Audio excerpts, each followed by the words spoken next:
As you saw a few days ago,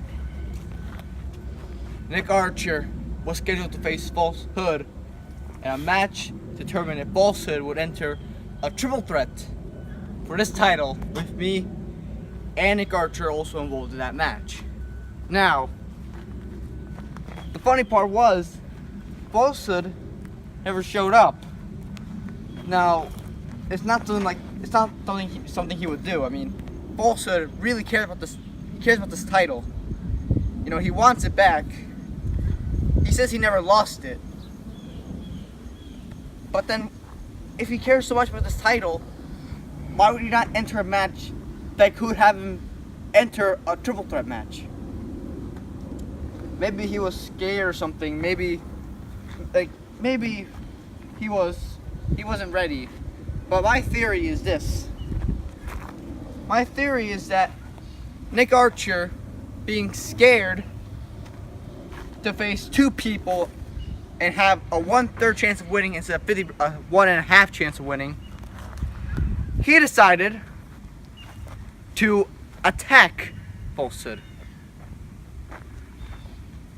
By the way, it wasn't 1.5, it was 1/2, my mistake.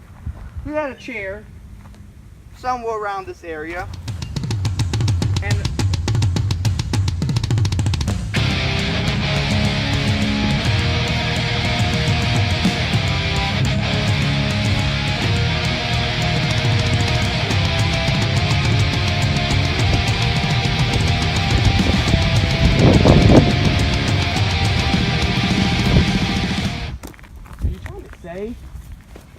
that I injured Falsehood on purpose so I can make this a one-on-one to get a fair rematch against you for my hardcore championship? Is that what you're really accusing me of?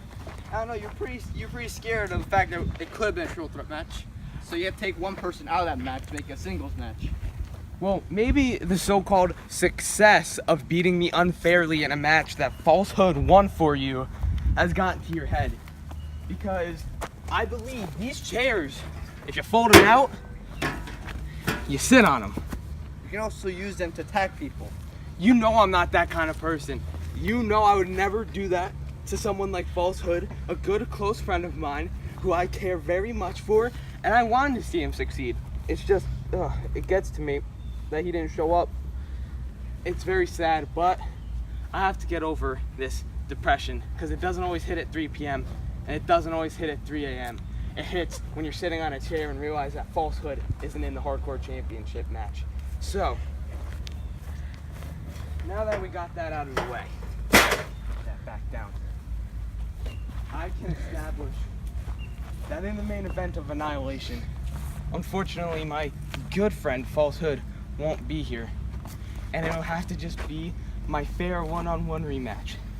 So, before your plans of beating me in the triple threat, beating me with pin Falsehood, you know, the easiest person to beat in this company, now you're gonna have to pin me if you want to retain that title. And I have bad news for you, because you will never pin me for that hardcore championship again.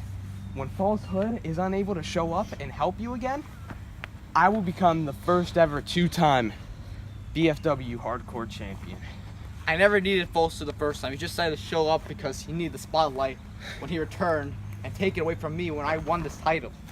Alright? He ruined the point that I could have beaten you in a one-on-one match for this title. Well, guess what? Annihilation, I'm going to finally rewrite that wrong and beat you one-on-one to retain this championship. And you can do whatever trick you want. Doesn't matter, because I know that this right here is on the line, and I will fight to keep this from any kind of shenanigan that you have in mind. Okay, sounds good to me, except you may have left out a little detail. I'm not going to be able to pull off any shenanigans.